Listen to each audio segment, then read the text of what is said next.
Salam sejahtera di dalam kasih Tuhan kita Yesus Kristus. Renungan pada hari ini saya ambil dari Yohanes pasal yang ke-19 ayat yang ke-30. Demikian firman Tuhan. Sesudah Yesus meminum anggur asam itu, berkatalah ia, sudah selesai.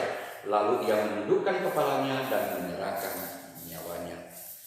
Renungan pada malam hari ini saya beri tema 7 perkataan salib. Untuk keefektifan daripada waktu yang ada, saya hanya membacakan satu ayat ini. Waktu Tuhan Yesus disalib, ada 7 perkataan yang Tuhan ucapkan. Yang pertama, dia berkata demikian, "Ya Bapa, ampunilah mereka, sebab mereka tidak tahu apa yang mereka perbuat." Satu perkataan yang begitu agung, satu perkataan yang begitu mulia, yang diucapkan oleh Tuhan tatkala dia mengalami penderitaan yang begitu luar biasa. Satu ucapan yang tidak mungkin diucapkan oleh orang lain, apalagi Yudas Iskariot yang dikatakan oleh saudara kita yang sebelah. Kalaulah Yudas Iskariot yang mengatakan akan perkataan ini, pasti dia akan mengatakan tertukar, dan dia akan terus protes, bahkan mungkin marah-marah dan memaki-maki, karena dia tidak mungkin akan sanggup mengalami peristiwa seperti ini. Tapi kita melihat bahwa Tuhan kita Yesus, tatkala dia menderita sedemikian rupa, dia justru mengatakan satu perkataan yang begitu mulia, untuk Bapa mengampuni orang-orang yang telah membuat dia begitu menderita, yang telah menganiaya, yang telah menyiksa dia, yang telah mengolok-olok, menghina dan menghujat dia, bahkan menyalibkan dia.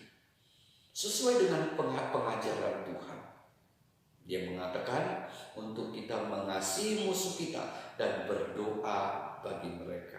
Inilah yang Tuhan praktekkan untuk kita teladani dalam hidup kita. Tapi kemudian dia mengatakan, "Ya Bapa, ampunilah mereka, sebab mereka tidak tahu apa yang mereka perbuat." Dia mengatakan sebab mereka tidak tahu apa yang mereka perbuat. Apakah benar orang-orang yang telah melakukan penyiksaan, penganiayaan kepada dia, yang telah mengolok-olok, menghina dan menyalibkan dia itu tidak tahu apa yang mereka perbuat? Tentu mereka tahu. Pontius Pilatus tahu apa yang dia perbuat. Dia dapatkan bahwa Tuhan kita tidak mempunyai kesalahan untuk dia disalibkan. Tapi oleh tekanan orang banyak, akhirnya dia menyalibkan Tuhan. Walaupun dia mencuci tangannya, tetap saja dia bertanggung jawab terhadap apa yang dia perbuat. Oleh keputusannya lah Tuhan kita Yesus disalibkan. Demikian juga pemimpin-pemimpin Yahudi. Apakah mereka tidak tahu apa yang mereka perbuat? Mereka tahu. Mereka iri dan dengki kepada Tuhan karena Tuhan semakin populer, semakin berwibawa, dan semakin dipercaya oleh umat Tuhan. Mereka menjadi iri dan dengki. Apalagi kemudian bagaimana Tuhan seringkali menegur mereka dengan keras akan dosa dan kejahatan mereka. Dan satu perkataan Tuhan yang begitu keras kepada mereka adalah mengatakan demikian, bahwa mereka itu seperti kuburan yang telah dilabur putih, tetapi di dalamnya penuh dengan tulang belulang. Dengan kata lain, di luar mereka kelihatan begitu suci dan bersih, tetapi di dalamnya penuh dengan kejahatan dan dosa. Dan kemudian bagaimana Tuhan membersihkan bait Allah. Dan Tuhan mengatakan, "Rumah Bapakku telah engkau jadikan menjadi sarang penyamun." Karena mereka dengan melalui bait Allah, mereka telah merampok dan merampasi umat Tuhan melalui korban-korban persembahan yang mereka beli di bait Allah. Mereka tahu apa yang mereka perbuat. Mereka tahu jelas. Dan demikian juga dengan orang banyak yang mula-mula bersorak hosana, hosana bagi sang raja, tapi kemudian berteriak salibkan, salibkan dia. Mereka mula-mula ingin mengangkat Tuhan menjadi raja, tetapi Tuhan menolak, Tuhan menghindar daripada mereka. Bahkan kemudian bagaimana mereka melihat bagaimana Tuhan mengalami penyiksaan dan Tuhan tidak dapat membela dirinya. Mereka melihat menyelamatkan diri, menolong dirinya sendiri pun tidak bisa. Bagaimana dia dapat menyelamatkan bangsa Israel dari penjajahan dan mendirikan satu kerajaan yang jaya? Kekecewaan itu menimbulkan kemarahan, dan di dalam kemarahan itulah mereka berteriak, salibkan dia, salibkan demi dia. Demikian juga prajurit, bahkan penjahat yang di sebelah Tuhan, yang mengolok-olok dan menghina, bahkan menghujati. Mereka tahu apa yang mereka perbuat. Mereka hanya sekedar melampiaskan ego mereka untuk memuaskan ego mereka. Jadi mereka semua tahu apa yang mereka perbuat. Mengapa Tuhan sampai mengatakan mereka tidak tahu apa yang mereka perbuat? Ada dua hal yang mereka tidak tahu apa yang mereka perbuat. Yang pertama adalah mereka tidak tahu mereka sedang menyalibkan Tuhan Yesus Kristus. Dia adalah Mesias yang sebenarnya. Dan yang kedua adalah mereka tidak menyadari dosa mereka yang begitu besar yang telah menyalibkan Tuhan. Memang Tuhan datang ke dalam dunia menyerahkan, menyiapkan dirinya untuk disalibkan. Tetapi firman Tuhan katakan, celakalah orang yang oleh karena dia Tuhan kita disalib. Itulah yang dimaksud oleh Tuhan, dan Tuhan meminta kepada Bapaknya untuk mengampuni mereka. Dengan tulus dia berdoa untuk mereka. Dan perkataannya yang kedua adalah, pada hari ini juga engkau akan bersama dengan aku di Firdaus. Kepada siapakah dia mengatakan itu? Kepada penjahat yang di sebelahnya. Kedua penjahat itu tadinya sama-sama mengolok-olok dia dan mengejek serta menghujat dia. Tetapi yang satu kemudian bertobat. Tak kala dia mendengar perkataan Tuhan yang begitu agung. Ya Bapa, ampunilah mereka sebab mereka tidak tahu apa yang mereka perbuat. Terjadi pertobatan dalam hati. Sehingga tak kala temannya menghujat Tuhan, menyuruh Tuhan melepaskan dia dan melepaskan dirinya. Dengan nada mengejek, kemudian yang bertobat itu mengatakan, tidakkah engkau takut akan Allah? Bahwa kita menghadapi ini, kita mengalami ini karena kesalahan kita, tetapi dia tidak bersalah. Ada pertobatan di dalam hati. Tetapi tidak hanya berhenti pada pertobatan, tetapi perkataan selanjutnya adalah menyatakan bahwa dia percaya Yesus Kristus adalah Mesias yang dinantikan, Sang Juru Selamat itu. Tak kalau dia mengatakan, ya Yesus, ingatlah aku tak kala engkau datang sebagai Raja. Dia percaya bahwa Yesus Kristus adalah Mesias, karena dia orang Yahudi, dia banyak mempelajari itu di waktu dia kecil. Ada percayanya kepada Tuhan. Walaupun di dalam percayanya itu ada pengetahuan yang kurang. Dia mengatakan, ingatlah aku tak kala engkau datang sebagai Raja. Kapan Tuhan Yesus datang sebagai Raja? Yaitu tak kala dia datang kedua kali.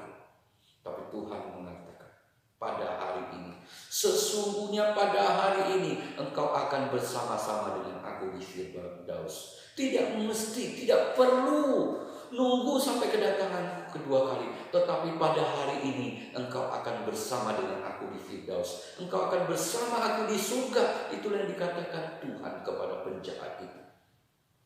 Apa yang diperbuat oleh penjahat itu? Tidak banyak perbuatan baik dalam hidupnya. Bahkan mungkin dalam hidupnya hanya sedikit kali mungkin. Karena kita melihat dia telah disalibkan oleh karena kejahatan dan dosanya yang begitu banyak.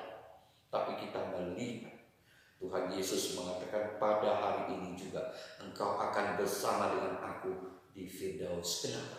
Karena pada hari itu juga penjahat itu mati. Tapi lebih daripada itu, Tuhan Yesus juga mati pada hari ini. Pada saat Tuhan Yesus mati, Tuhan Yesus telah menghapus dosa penjahat itu sebesar apapun jahat dan dosa yang diperbuat. Karena Tuhan telah mati bagi dia.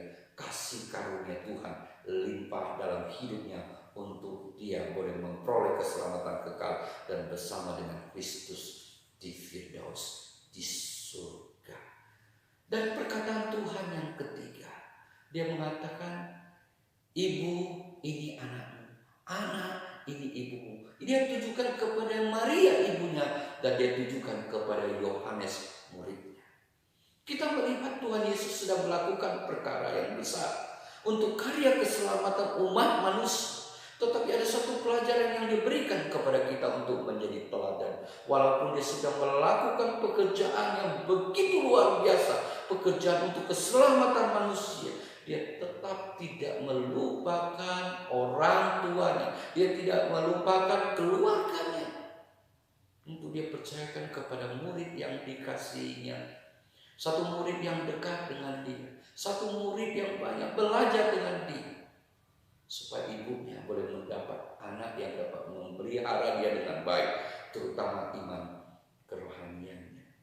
Demikian juga pelajaran bagi kita. Tidak boleh menjadi alasan bahwa karena aku sudah melakukan pekerjaan Tuhan, maka aku tidak bertanggung jawab lagi kepada keluargaku. Biar Tuhan yang urus. Tentu tidak. Tuhan ingin kita juga punya andil untuk melayani keluarga kita. Karena keluarga kita adalah juga bahagian dari pelayanan kita kepada Tuhan untuk kita berikan yang terbaik. Dan kemudian selanjutnya Tuhan berkatakan untuk perkataan yang keempat. Perkataan yang keempat adalah Eloi, Eloi, lama sabachthani. Eli, Eli, lama sabachthani. Allahku, Allahku, mengapa engkau meninggalkan aku? Pukul 9 Tuhan sudah disalibkan. Dan 3 perkataan itulah yang diucapkan Tuhan pada jam 9 pagi pada saat dia naik ke atas kayu salib. Tapi setelah itu, setelah jam 12 siang, terjadi kegelapan yang luar biasa. Dan perkataan yang keempat sampai yang ketujuh diucapkan Tuhan menjelang kematiannya sampai dia mati di pukul 3 sore. Di pukul 12 sampai pukul 3 terjadi kegelapan yang luar biasa. Kenapa terjadi kegelapan? Apakah ini gerhana? Itu tidak mungkin gerhana. Karena kalau gerhana itu tidak mungkin sepanjang itu sampai 3 jam. Dan kalau kita tahu lagi bahwa pada saat Tuhan Yesus disalib itu pada hari Paskahnya orang Yahudi, tepat pada tanggal 14 Nisan. Nisan itu bulan pertama, 14, tanggal 14. Kalau kita melihat bahwa perhitungan kalender orang Yahudi itu menurut perputaran bulan, sama seperti orang Tionghoa juga perhitungan pergantian harinya menurut perputaran bulan. Dan pada tanggal 15-14 itu Cak Sime, Cak Gome, itu pada malam hari itu terang bulan. Demikian juga 14 Nisan pada malam hari itu terang bulan. Dan kalau terang bulan menurut keilmuan yang ada itu tidak mungkin terjadi gerhana matahari. Oleh sebab itu berapa tokoh menyatakan bahwa pada saat itu matahari tidak bersinar. Tapi apapun, kenapa terjadi kegelapan yang begitu luar biasa?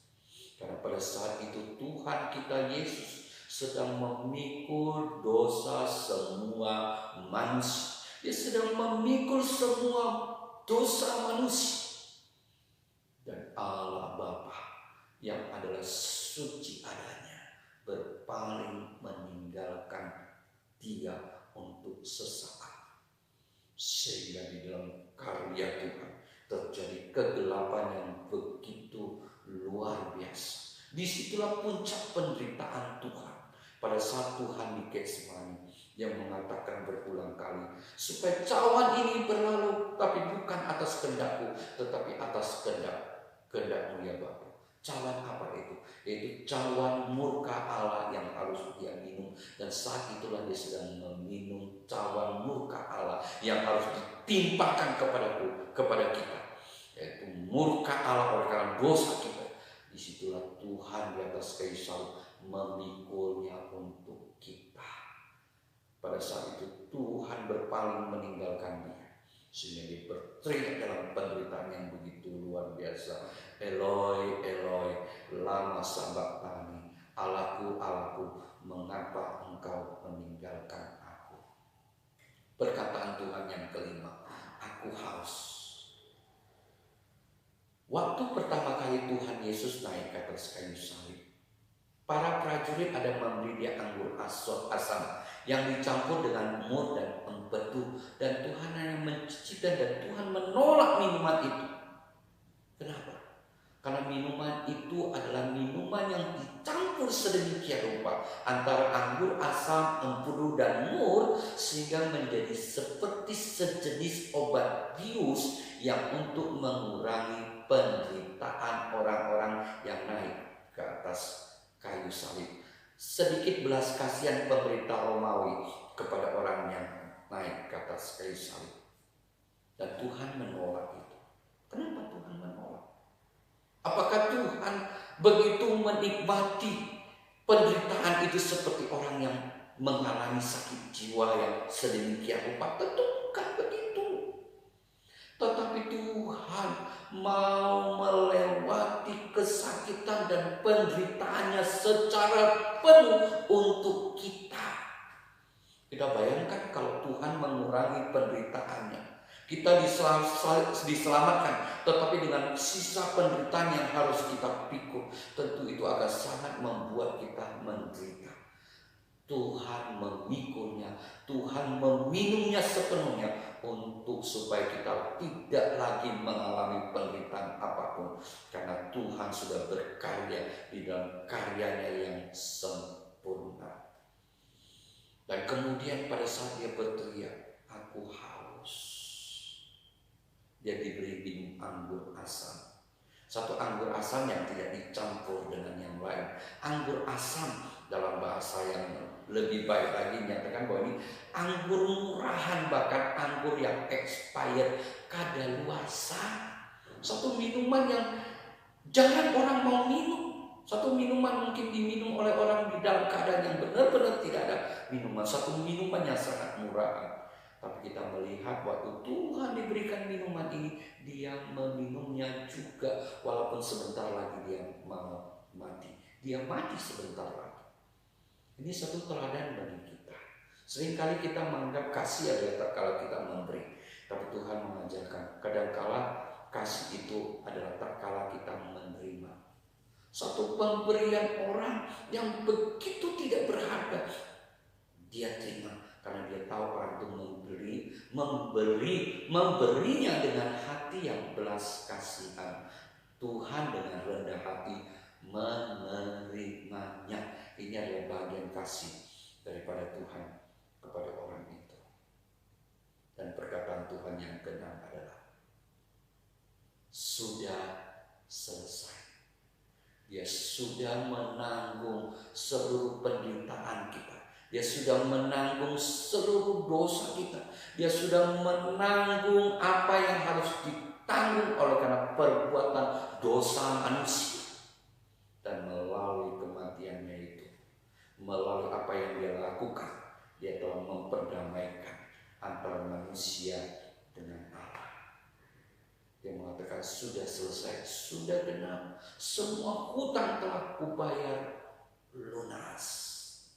Oleh sebab itu dalam perkataannya yang ketujuh, dia mengatakan, ya Bapa, kepadamulah kuserahkan nyawaku.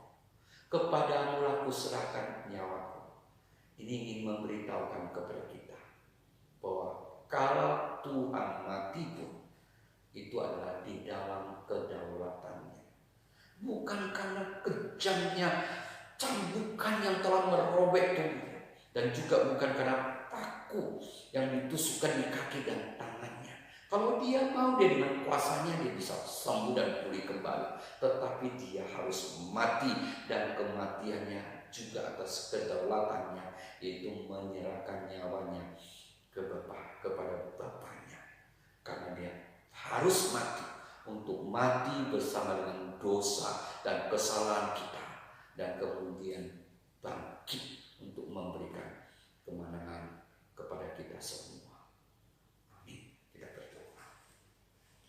Kami bersyukur, terima kasih kepadamu ya Tuhan, bahwa firman-Mu sudah disampaikan. Biarlah Engkau berbicara lebih dalam, lebih luas di dalam hati setiap yang mendengarkannya ya Tuhan kami.